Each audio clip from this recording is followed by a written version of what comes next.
where we hope we never again have to be in the struggle against this pandemic. But here we are. More than 142,000 Americans were in hospitals as of Sunday with the coronavirus. That's according to the federal government. The vast majority unvaccinated. Now, that was more than we'd ever seen before. The American Academy of Pediatrics says more than 580,000 children tested positive for the virus last week.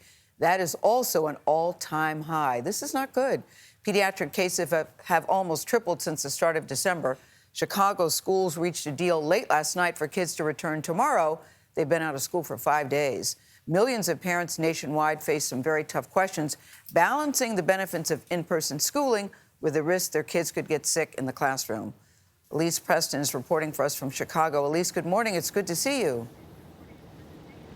Good morning, Gayle. Great to hear you. Late last night, Chicago teachers and city officials agreed to have staff return today and students to return in class tomorrow. Now, students will have missed 4 days and 5 days, a total of 5 days, by the time they walk through the doors tomorrow. Our goal throughout this entire process was to both get our students back to in-person learning as quickly as possible and prevent work disruptions. The bitter standoff grew contentious and heated, but late Monday night, compromise won.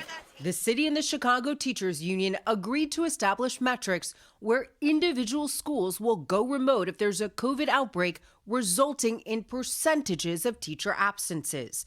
There will be more thorough contact tracing and increased testing on staff and students. The district also plans to provide KN95 masks for students and staff. It's not a perfect agreement. It does include some important things which are going to help safeguard ourselves in our schools. While it's good news for the families of the more than 340,000 students across Chicago, more than 5,000 schools across the country have gone virtual since the beginning of the year.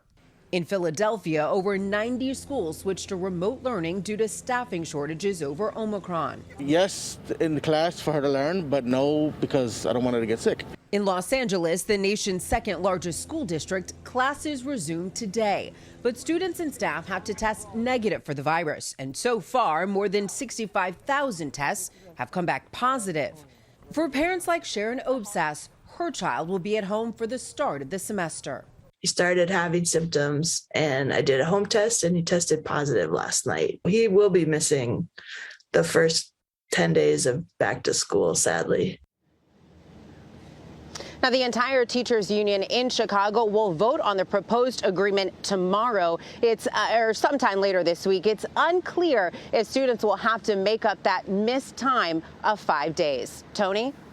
Elise Preston leading us off from Chicago. Elise, thank you very much.